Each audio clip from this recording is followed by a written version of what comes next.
Hi, I'm Amy Yee, and this is Wired for Change. In an era of rapid change, we don't just need better technology, we need better values embedded in our innovation processes. What's happening at Carleton University's Abilities Living Lab, or LL, is a masterclass in designing for inclusion, collaboration, and care. Maybe we don't just need faster technology, we need wiser transformation.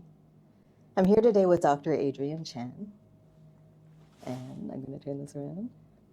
There he is. Hi. Adrian, you're the director of the lab, and you are also a professor of biomedical engineering, and you are an entrepreneur. And we could go on with this for a few days. And we're here at Carleton University at the Abilities Living Laboratory, which is so beautiful. And this is my first time here, and I'm excited to be here. Adrian, maybe you could just start by telling us a little bit about yourself. I think that there's also, you funded like a grant, like a community grant, like in your name as well. You're very community minded, and I know you're all about improving and empowering people so that they can contribute to society. Tell us a little bit more about yourself, and then how this got started. Sure. Thank you for the introduction, and thank you for inviting me on your podcast.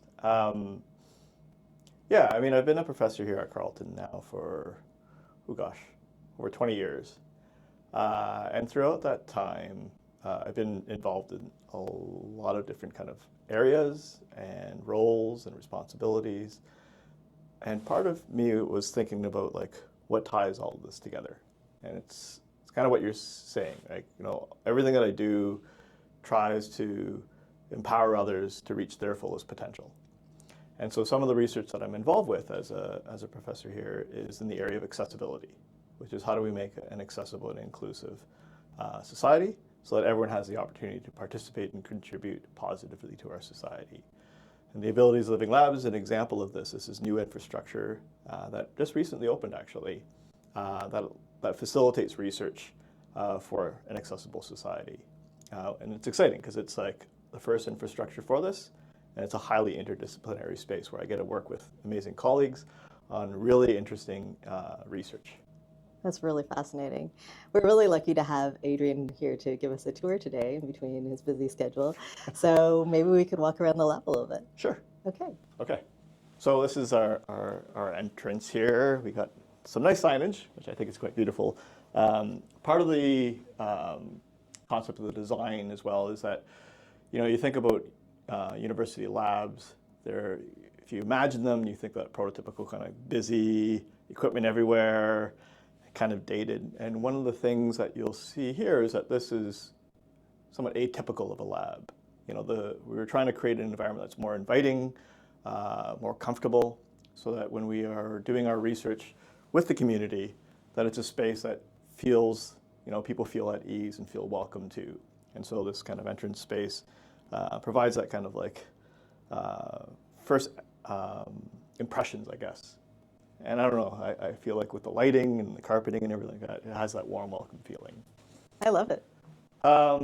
So this area here it's actually, because we're brand new, we're still kind of moving things around, etc. This is intended later on for a different purpose, where we can, if we have participants that need to do any prep, they need to change clothes or what have you, this room will be eventually converted to something like this. In the meanwhile, one of my colleagues, Professor Jesse Stewart, who's in the Department of Music, is kind of using this as a temporary office. And then we are putting different types of innovative instruments, and you'll see this throughout the space where people can interact with things. So this is the space palette. This is an example of a musical instrument. It was designed by a designer in the US, and then they donated one for this lab here. And so it has these touch pads, which are pressure sensitive and things like that. And so I'm going to try it here, and you'll see that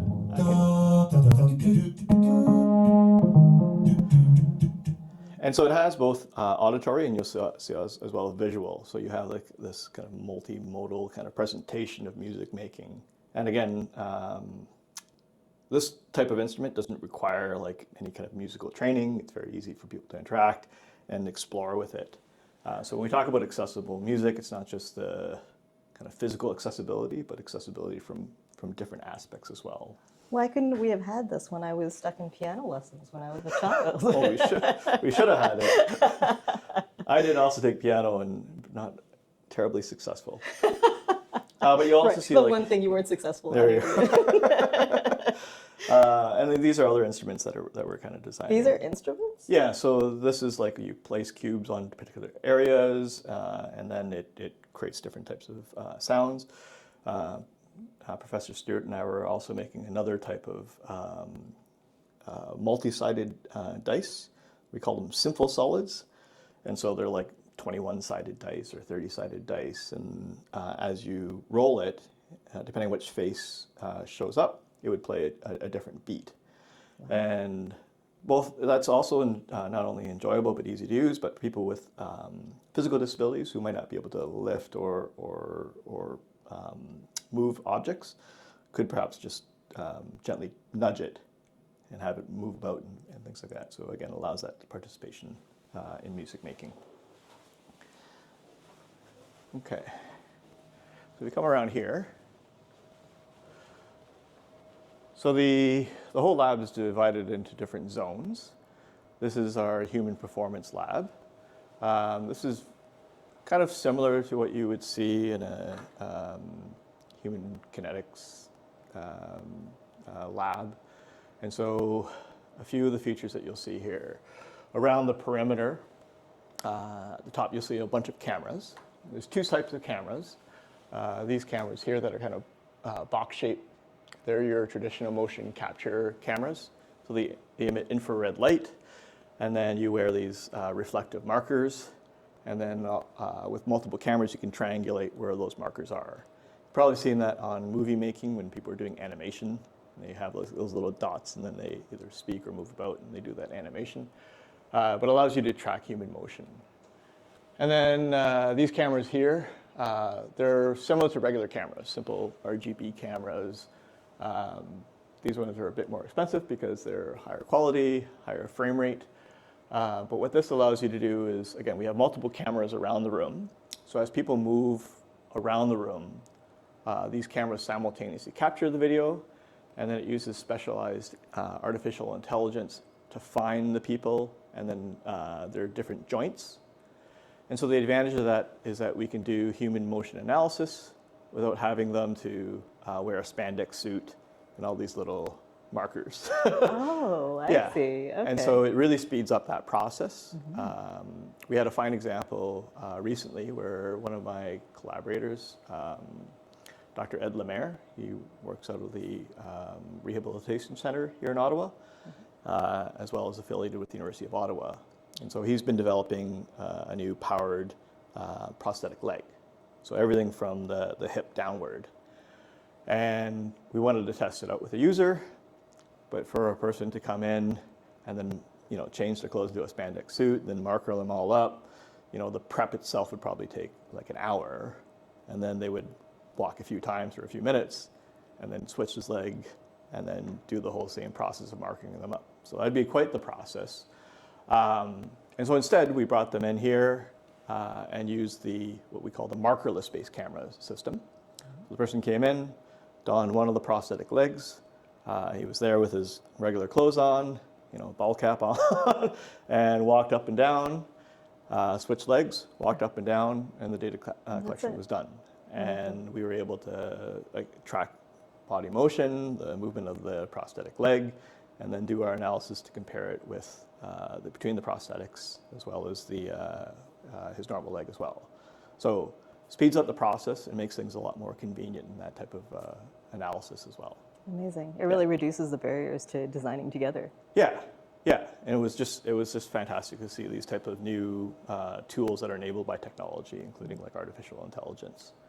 Other things that you'll see, again, we have some traditional human kinetics and motion analysis tools like force plates that are embedded in the floor. So as people are stepping on these force plates, you can come in if you want. Okay. You just got to make sure no one falls off that step. It measures interaction forces as people step onto the force plate, but as well, it also can measure things like balance. So when you're standing There's a bit of sway in your balance, whether you're two-legged or one-legged, and depending on certain conditions, so for example, concussion, it might affect your ability to balance. And so they do these balance kind of tests as well to do different types of assessments. Amazing. And just for my audio listeners, I'll just stop and explain for a minute what I'm seeing. Oh, okay, so sure. I've walked into a really beautiful kind of space that's super well lit.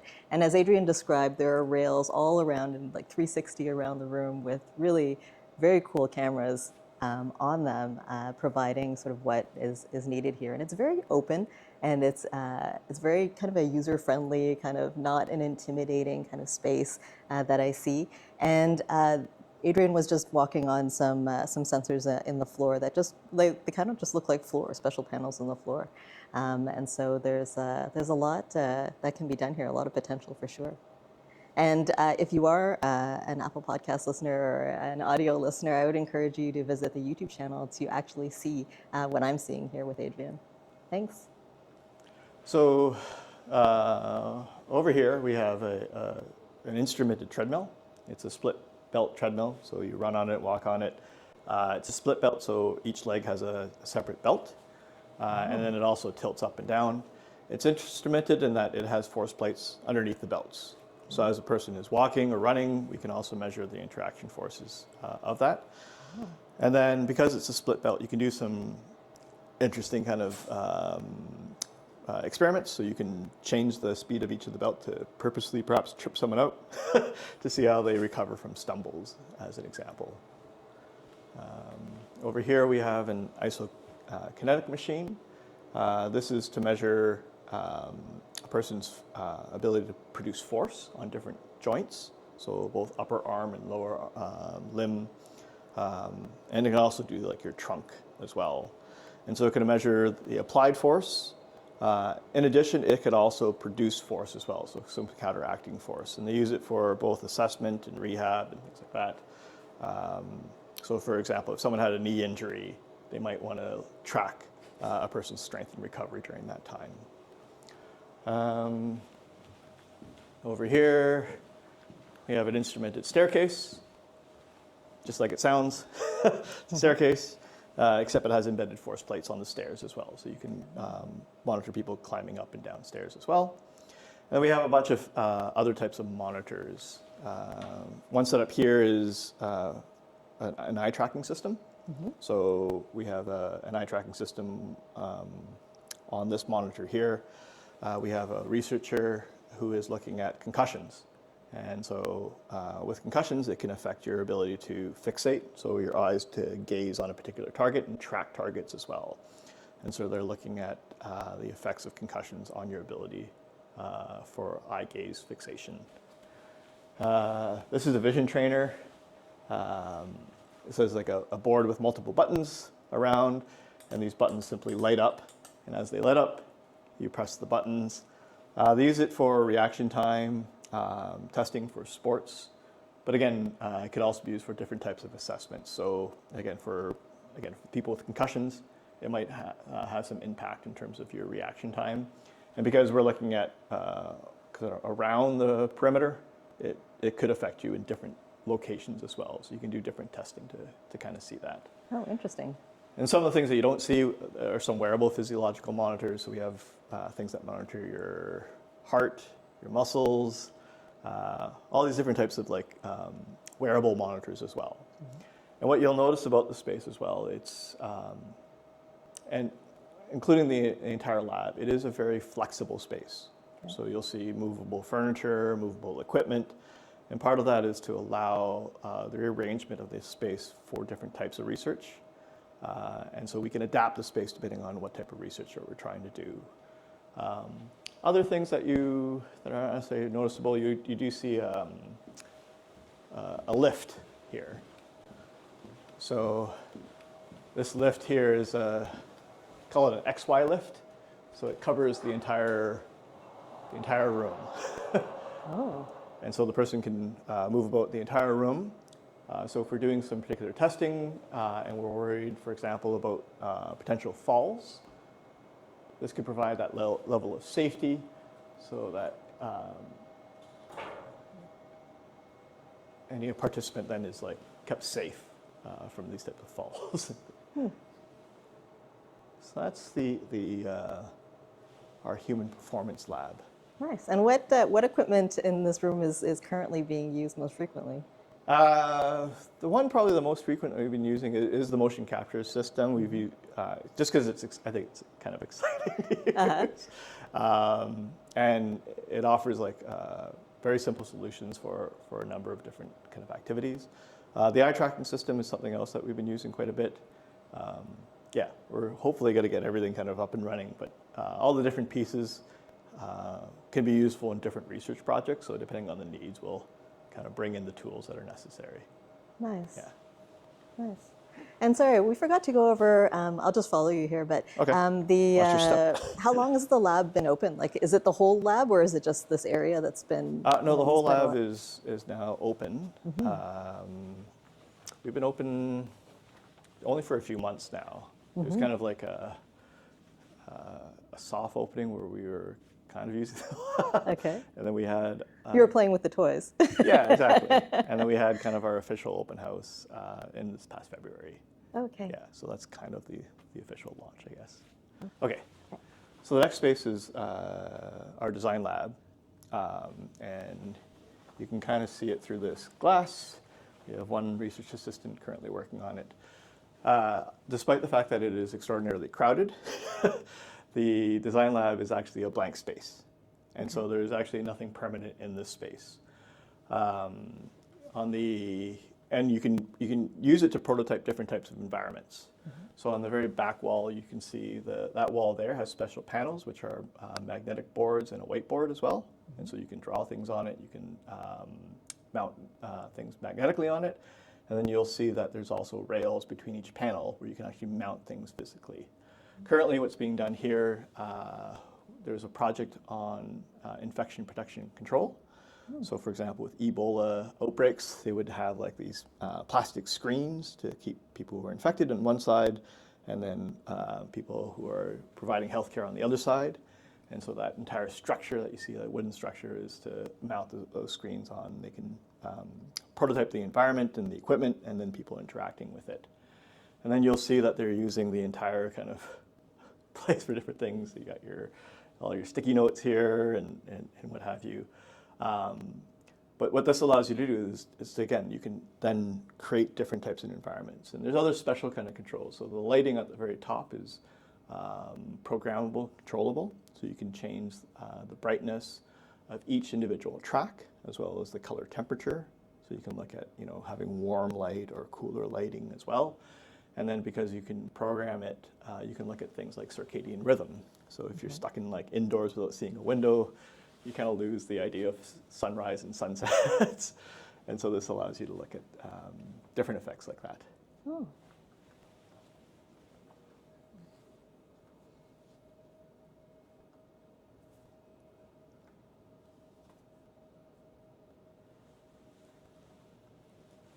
So this particular lab is, and this project is led by Professor Chantal Trudel, who's in the School of Industrial Design. She also serves as the school's director. So really some interesting work. And then in addition to this work on infection protection and controls, she does work on accessible air travel as well. And so developing prototypes in terms of both products, but as well as environments are important, because it's not just about the interaction of a product, but also the context that surrounds it as well can be important. They must be excited to have this lab to work with in industrial design. Well, yeah, I mean, we were kidding around before that to try to find space to do this type of prototyping, you would just kind of have to find empty space and squat in different spaces. But now having a dedicated space that you can use, and it is kind of adaptable and flexible, really kind of accelerates this type of research. There's nothing like this anywhere around here, right? Like, how unique is this lab space?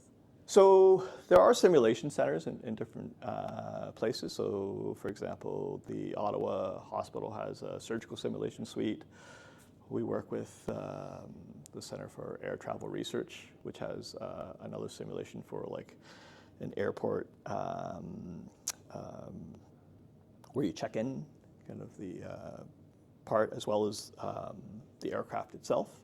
But those are more high fidelity type of simulation environments. And this is kind of your more medium to low kind of fidelity simulation. So it's more adaptable. And you can do some early prototyping in this before you go into these more higher fidelity prototyping places as well, which has that advantage of higher fidelity, but then isn't as easily adapted. That's right. You're more kind of locked in. Yeah. Right? Yeah. That's what you're doing. This is a great kind of ideation and prototyping space when you're earlier on in your innovation process. Exactly. And so you'll see also some equipment. So we have, this is the hospital bed that we had there that was part of that IPAC study. It will also be moved into the rehab robotics lab that we'll see later. Yeah, so we just have different types of equipment that we kind of move in as things go along here. There's a lot of logistics here. There is. You'll see on the windowsill here. These are interesting. These are they're called ludophones. Did you say ludophone? Ludophones. There's a music designer in Europe that designs these ludophones. They're nice, bright, colorful ones, and each of them have their kind of special interface with them. Every year, that designer donates a set, and the set was donated to Professor Stewart a few years ago. So this is the only set that I think might be in North America. Wow. Tremendous. That is very cool. And I want to play with it. Yes, well, that's the whole point. We can play with it. So let me get you some mallets. Oh, they're so colorful.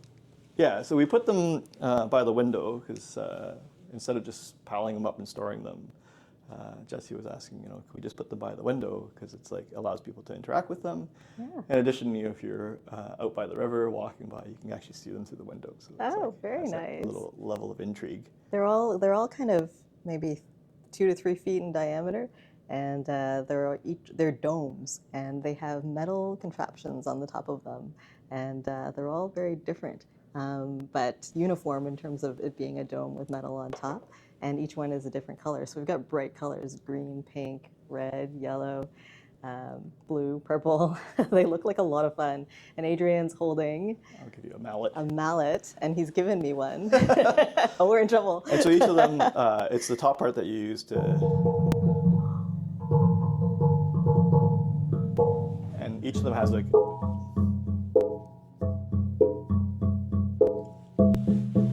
and so you just bang on them as you will. Each of them has like a different type of interface, so it has slightly different sounds with them. But you can imagine like having a whole bunch of these around, right? You can have like tens of people around, and each of them are kind of drumming along. The rhythm of it is just stupendous. Like you have people, adults, children, and as a group activity, without any formal training, you end up with these wonderful sounds that come out of it. And it's really enjoyable. Okay, we're just playing now. It's good.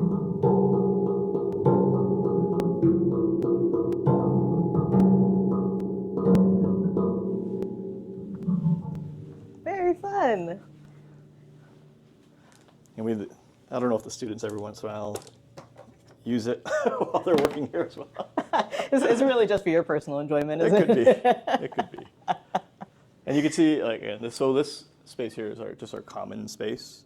Right now it's being used for some prototyping as well, so you can see some different types of prototypes. So this part here is used for some of the accessible air travel, how to move, people move through airports as well as their luggage in an accessible way through airports. Nice. But in addition, like this, again, you'll see all the furniture is like flexible furniture, so we can move it in and out as required. Same with the chairs; they're all foldable and stackable kind of chairs.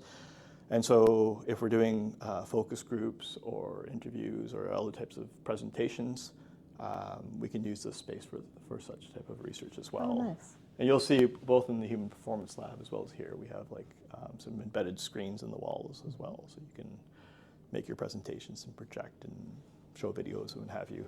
So it's also kind of a community space. Yeah. In addition to being a lab. And that's part of it, right, is that this research is supposed to be with the community. And so unlike other labs, which are just crowded and when you bring people in, you're like, just watch yourself, don't step on this. This is meant to have people from community come in and actively participate in the research activities as well. Amazing. That's great. So this is our WAM lab, or We Are All Musicians lab. Oh. This is Jesse Stewart's space. You'll see that this has, unlike the other ones, this one has an actual door versus sliding door because it's acoustically treated.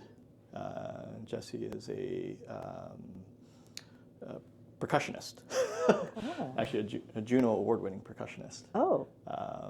And so in this lab here, you'll see a whole bunch of really unique and interesting instruments. Unfortunately, it's not here because all these different instruments, I don't know exactly how to play, but each of them. But that's not going to stop you from trying, right? Each have these unique kind of ways of experiencing music. And they're just alternative as well in terms of how you interact with these types of musical instruments. Some of them are traditional, so you can see his drum set here, but some of them are kind of unique in different ways. So this one's probably the most one I can explain most easiest.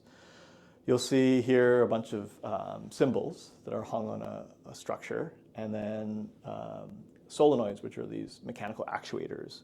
And when they actuate, it actuates these mallets that hit the cymbal. And then this is connected to this iPad that's up here, which is running the AUMI app, the AUMI, Accessible Something Music Interface. And so what that music interface does, it uses the camera on the iPad, and then it splits up the camera view into different zones. And if there's movement detected in one of the zones, it will then actuate one of these solenoids, which then plays that cymbal. And so then, again, a person who isn't necessarily musically trained or has different types of physical impairments can do different types of motions to then actuate this device. Professor Stewart was telling me about this one user who had a high-level physical disability, was able to move their eyes, essentially. And so they zoomed in that camera onto their eye, and as the person was moving their eyes, the different zones were being activated, and then they were able to produce the music. Amazing. Yeah. Wow. Really interesting kind of work. But yeah, so this is really interesting instruments. And again, one of the things I love about this lab is you have someone from music and then someone from, like myself from engineering working together on projects, which is so, to me, it's really exciting, innovative. It brings me out of my usual space to different types of research that I never thought of before. That's such an important idea, that multidisciplinary kind of meeting point and creative point and collaboration that you have, that you've created a space for here. Yeah. I often think about it in terms of a lot of digital change that we affect, but it applies so strongly here, and it is exciting. Yeah, and it's just where innovation occurs is sometimes unknown. It's sometimes the blend of two different things that come together, and this is one of the strengths of diversity. I think is that being open to that allows for that type of innovation. Okay. All right. Wow. Despite being acoustically treated, because he's a percussionist, some of the sounds do leak out. So you always know when he's there. Yeah, he's very kind. He's always like, if it's ever noisy, just let us know. Very cool. So this is the Rehab and Assistive Robotics Lab. The primary person on this is my colleague, Professor Mashtaba Ahmadi. He's in the Department of Mechanical and Aerospace Engineering. And there's one of his PhD students, Hussein. We're just doing an interview and filming and stuff like that. Do you care if you're on the video? No. And stuff like Thank that? you. I'd be happy. There you are. He's always hard at work. So this lab here is, again, the Rehab Robotics Lab. And so it, just as the name suggests, investigates rehab robotics. So just to give you a sense of it, a lot of this work currently is targeted to post-stroke patients. So after a person has a stroke, they may have some physical impairments as a result. So they may need to learn to walk again, as an example. So that hospital bed that we saw before is planned to be placed here.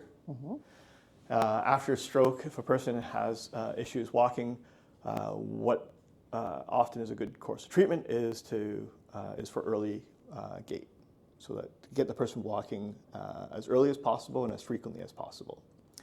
This is challenging because for a person to learn to walk, it typically requires a bunch of healthcare professionals to help them along. So there might be requiring like 3 people, 2 to hold them up and a third person to kind of move their legs as they try to learn.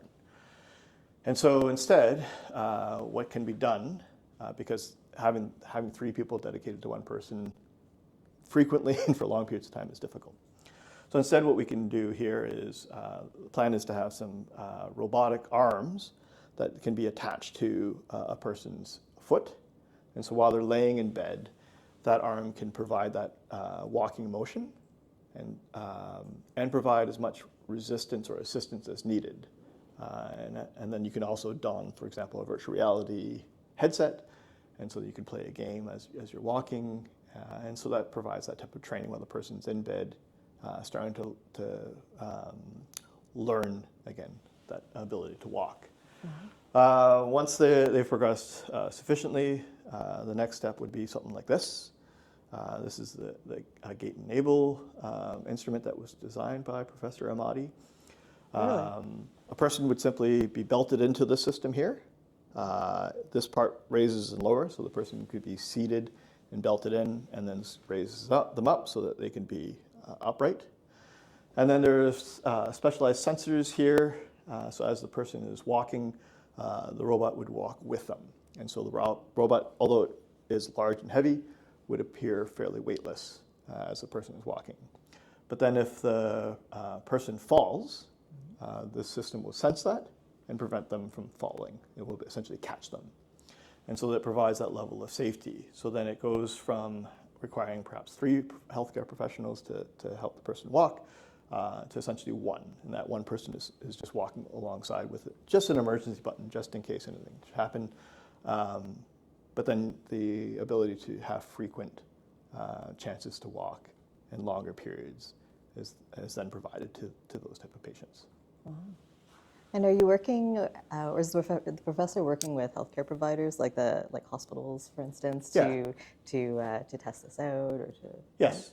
Yes. So this has been used in different hospitals. I believe the Children's Hospital was one of them. We have frequent collaborators in different hospitals as well. I think he's also working with the Ottawa Hospital and some folks perhaps at Briere as well.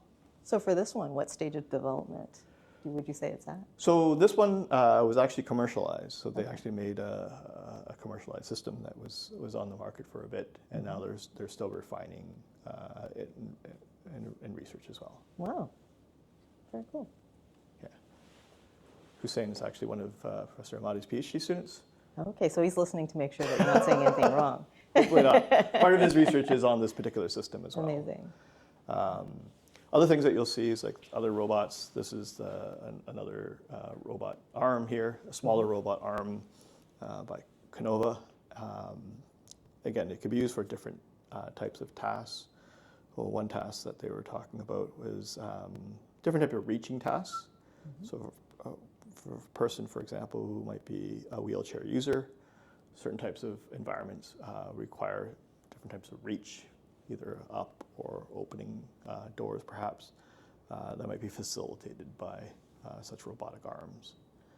And there's different types of prototyping. You can see a 3D printer here, and then over here is an upper arm exoskeleton.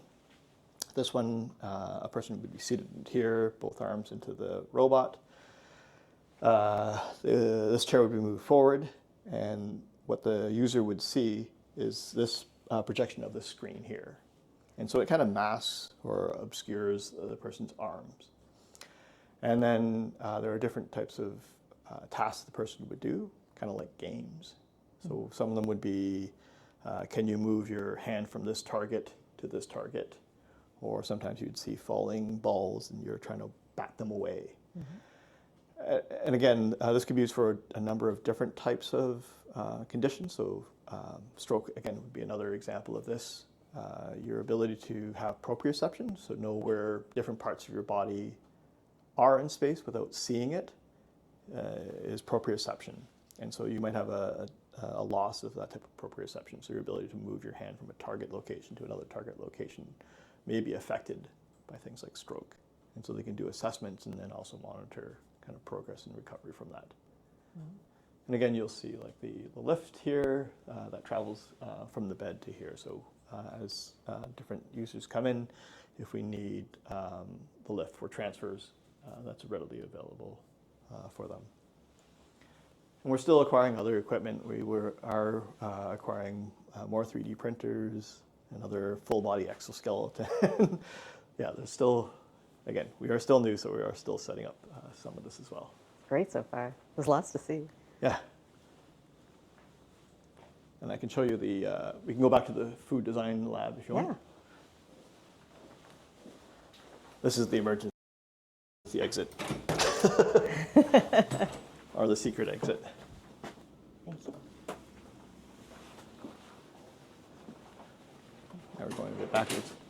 Hey folks. We're just doing a tour/interview. I don't know if you care if you're on camera or not. No. Thank you. So this is, every floor in this building has a shared kitchen. And so this is a place where our hardworking researchers can have lunch. But in addition, you'll see the space as well is designed with some accessibility features. So for example, some accommodations for under the sink for wheelchair users as an example. And so although we can use this space to enjoy our meals, we can also use this for research activities as well. So if you want to look at how people interact in house and home environments when they're cooking and cleaning and things like that, we can use this space as well for that. And then back here is our food design lab. I don't have the key with me, unfortunately, right now. But behind here, we have Professor Farah Husseinian, and she collaborates with Professor Chantal Trudel as well on different types of food design. And so people with different types of disorders, for example, swallowing disorders. Some people have difficulty swallowing, and when they eat, they often choke. And so they may be restricted to things like purees for their consumption, which isn't always the most enjoyable. And so we have instruments here that can analyze food, so a viscometer and a texture analyzer. And then we're acquiring a 3D food printer to see if we can design foods that are not only safer for those individuals to eat, but as well that's enjoyable as well. So. How hard is it to acquire a 3D food printer? I don't know. We are still acquiring them. I mean, there actually is surprisingly a few manufacturers. Really? Yeah. I'm just excited to acquire and then try it. Right. You have to invite me over, by the way. Oh, for sure. To acquire that. For sure. And then this is a large instrument that, again, Professor Jesse Stewart designed. It's called the Octomasher. It's meant for people to, again, engage in music-making activities without formal training.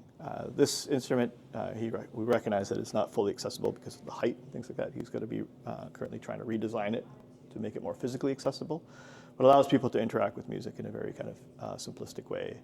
This Octomasher was featured in one of the Canada Day celebrations, where people just come in and just start interacting with it. So, I don't know if you want to start playing it or... I do. It was so fun before. Okay, I'm going to start at a different place now. I'm going to try this button. So some of these have loops. So the drums have a loop. Okay. So you maybe start with the next one. This one? Gives you like a vocal. And every second one has a loop. Step two, think of how many weeks shows just slept through. Time's up. I'm sorry I kept thinking of this. You keep repeating your miss. The rhyme from the microphone soon. As you hear it, pump up the volume.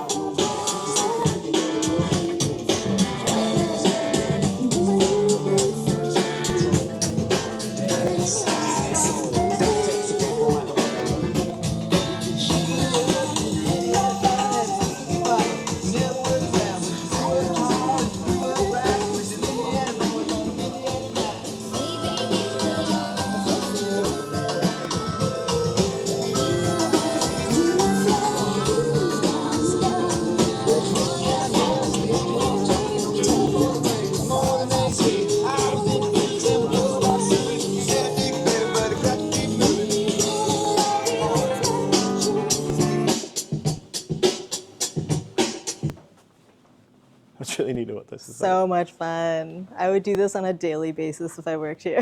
What's funny is that there are other occupants in this building, and Yeah. they know that this exists. So They know that it exists. Every once in a while, they say they come down here and just like And they play? play around with it. Nice. Because it's fun, right? That is it's very like kind of enjoyable and again very kind of accessible. That's so great. Kind of experiences. So all of this whole lab was really just so that you could become a musician, like you'd always wanted, right? That's right. Well, it's like I don't know, like I think the perspective that's a bit older for engineers when it comes to disability is the so-called medical model of disability, right? Is how do we, quote unquote, fix disability? And then I would say there's also tied to that is a very utilitarian approach to it, right? And so they think about disability and functional impairments, and they think about can a person move, can a person eat, can they toilet, things like that, which is very, these are important, of course, but it makes for a very limited kind of exposure to life, right?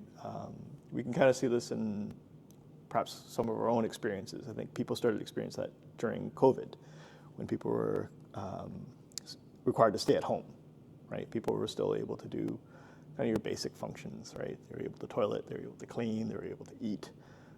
But I think a number of people started to recognize that's not entirely life, right? Life is more than those basic functions. They're about, enjoying cultural things, to participate in social events, to do things like music making, sports, leisure, enjoying food in the company of others. And so when we think about accessibility, it is this kind of broader kind of view of it, where all of society needs to be accessible. Yeah. Nice. Nice. Not just using the washroom. Which is, again, Right? very important. It is, right?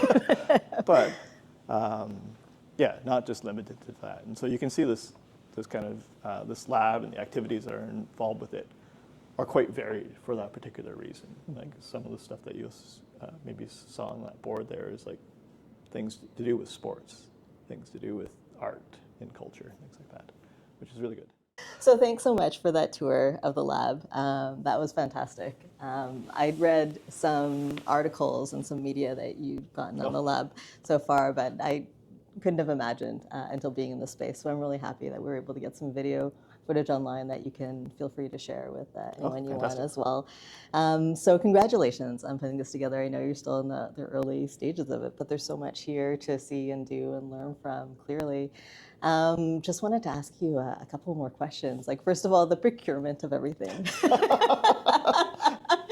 I mean, you can't just go on Amazon and buy a lot of this stuff, right? Tell me a little bit about sort of that procurement and how that went and how you learned about all of these things, because this wasn't necessarily like, it's not like you spent your whole life studying this either, right?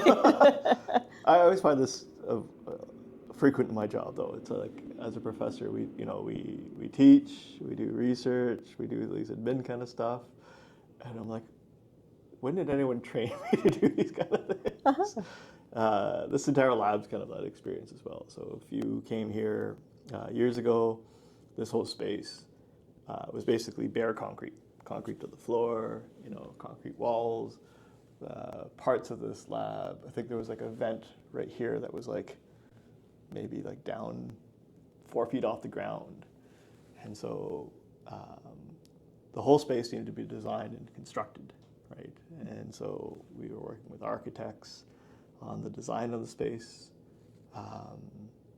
And they'd show me architecture drawings, like, removing the ventilation like here, we're putting power like this. And I'm like, I don't know what I'm seeing. What am I looking at? I don't know what these architecture drawings are. Thank goodness I had Professor Chantal Trudeau on my team. Her background is in interior design. She actually worked at an architecture firm, so she's like, let me tell you what this means. Yeah, kind of teach me all these kind of things. And in addition, her ability to see concepts in her mind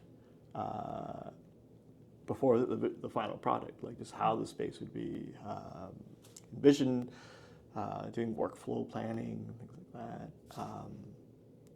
Yeah, thank goodness she was there to help along with that, because working with the architect, and then as well as paying attention to the kind of the accessibility of the space as well.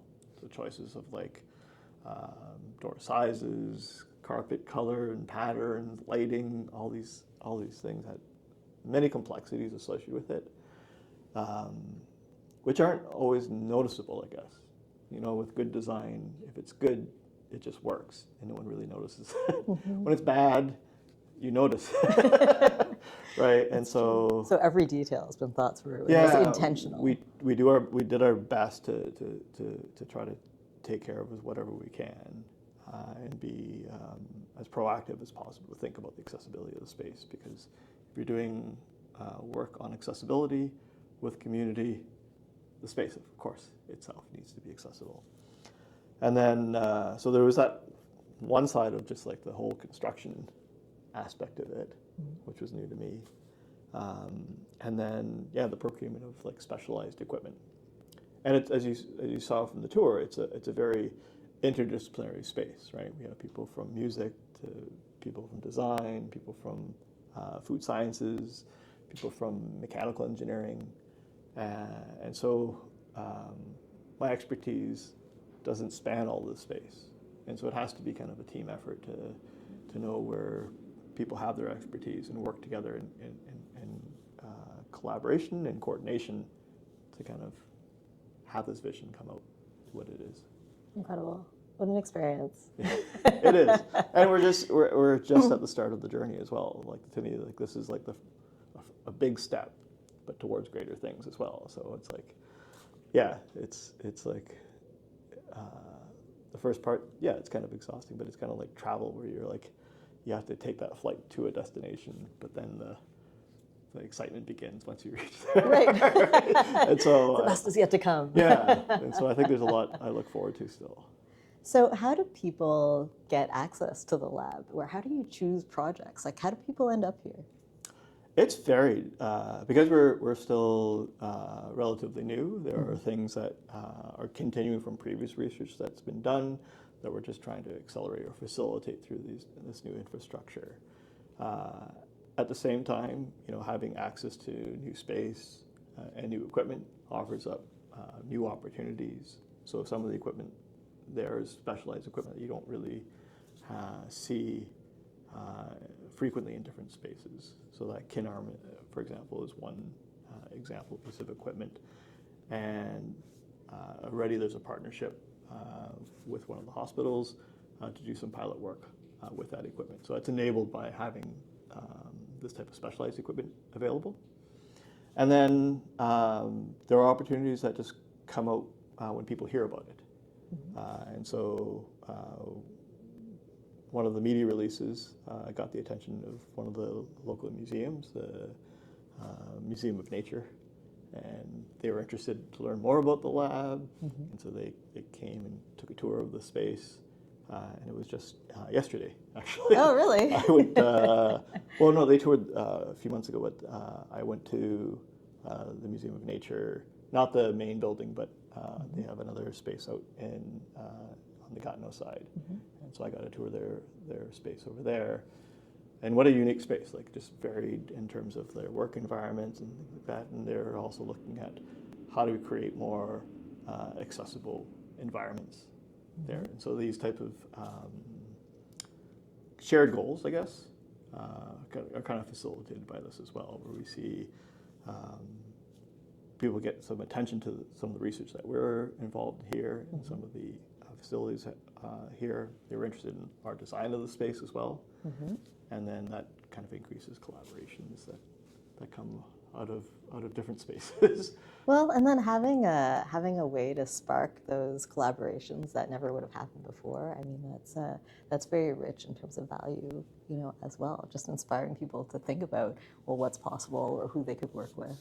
Yeah, and I think it can't just be a single thing. Like, the Abilities Living Lab is one element amongst an ecosystem here at Carleton. Like, I think we think of accessibility, we can't just think of, like, this is accessibility here. We have to think about the Paul Menton Center, which supports students with disabilities, our Accessibility Institute. We have an academic program, our Collaborative Specialization in Accessibility, or Disability Studies minor. We have various researchers a few chairs, research chairs in the area of accessibility. And then again, this is one piece of this ecosystem. And it's like that, all that together, I think, that makes for a very rich environment that then can actually do big things. That ecosystem and infrastructure and continuing to sustain that. And so that leads me to ask, is there a business model behind this to make sure it is continuing to be sustainable and that you are able to continue to procure equipment that is of value? I always kid that when you work in the kind of the not-for-profit space, that's where the money is. I mean, yeah. I mean, there is. I don't know if business model is the right word, but there is a need for sustainability, right? To have operating funds to support the actual research and our research assistants, as well as consumables and things like that. And so there's always going to be a need for that type of funding. We get a lot of our research funding from government organizations, of course, and then some through partnerships. There can be opportunities to also work with industry partners as well. Some of the research could be potentially commercialized and brought out. And so there is sometimes, we give some thought in terms of how we want to treat certain things. There's a movement in some cases where we want to make things open source and accessible so people can continue to build upon that. There's other cases where it makes sense for it to be commercialized. And so it might accelerate the deployment to users. It might also provide ways of lowering costs in the end. So there's not one single model, I guess, that we direct ourselves to, but it's kind of like what serves the best. Any guiding principles or vision that helps to guide your decisions in terms of what comes in or not? I think what. Or is that still evolving, which is okay? No, I think what guides myself as well as a bunch of the researchers that collaborate within this environment is ultimately our impact to society, right? We're in this area of accessibility research to realize benefit, right? And benefit for everyone. And so I think that's kind of like the overarching kind of thing that drives us. And that's why it's like, I don't think it's just like commercialization from an industry perspective versus open source. It's like, I think both have their values, and it's really kind of informed by what will make the best impact. Incredible. I had a question around something that I saw online in one of your articles. It sounded like you had started with the phrase, nothing about us without us, right? And that had perhaps evolved a little bit to just be nothing without us. Maybe you could tell us a little bit about that. That resonates for me because my background in healthcare, with respect to patients and staff in healthcare, that's something that I heard quite frequently, just, more generally. So maybe you could tell us a little bit about how that applies here. Sure. I mean, I should first say that neither of those are my idea. Okay. The Nothing About Us Without Us is a slogan that's very much associated with the disability community. I forget exactly when it emerged, but in the past, there's been a lot of activity where people were doing things for the disability community, but without involving the disabled community. And as a result, then people would design products and services and environments and what have you without any input from disabled people, producing things that people don't want. And in some cases, it's not even that they don't want it, but it causes harm to the disability community. And so this idea of Nothing About Us Without Us was that if you're doing anything that is related to disabled people, it should have the voices of disabled people involved with throughout the process. And so that for sure informs a lot of the kind of work that we do in this work in this space. It's that process of co-design and co-creation.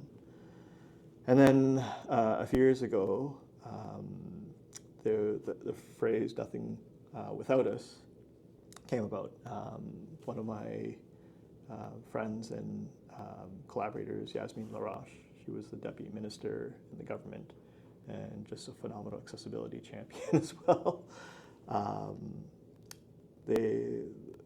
She led a number of the accessibility initiatives in the government of Canada, and they had this new, I don't know if it's a policy or kind of a document that basically was trying to guide the government in terms of their accessibility initiatives, and that nothing without us was kind of like the slogan associated with it.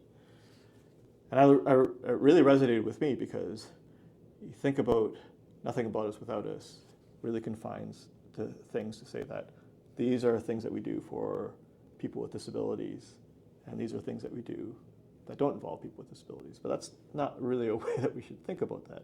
Rather, we should just think about people, right?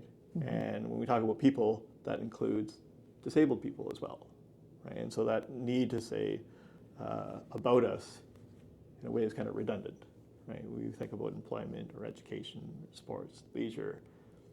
It should involve everyone, right, regardless of race, gender, or ability.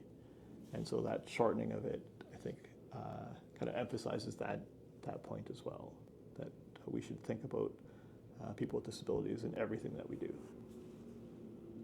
Thank you for articulating those wise words so well, Adrian. Is there anything that people can do to support the work of this lab as it supports innovators and creators and researchers in the community at large? Yeah. I mean, if people have lots of money, of course we'll take the money.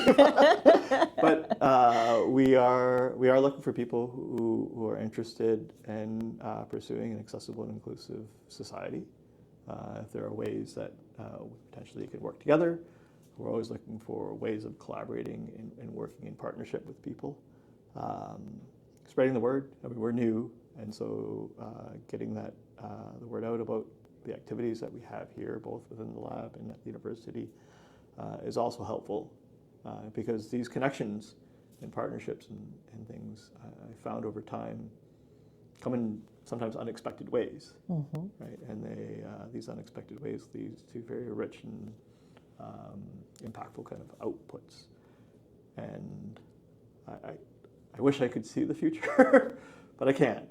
And so the more connections I think that we make, the more that we get like-minded people together, and as a group work towards this kind of better tomorrow. Perfect words to end on. Thanks so much, Adrian.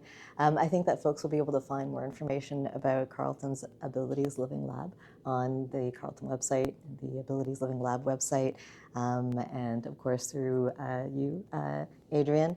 And I'll post some information as well to share, and so we can get the word out. I really congratulate you on this really foundational kind of piece. I know you have many masterpieces in your career that you work with lots of other people to bring to life, and this is just kind of the latest one.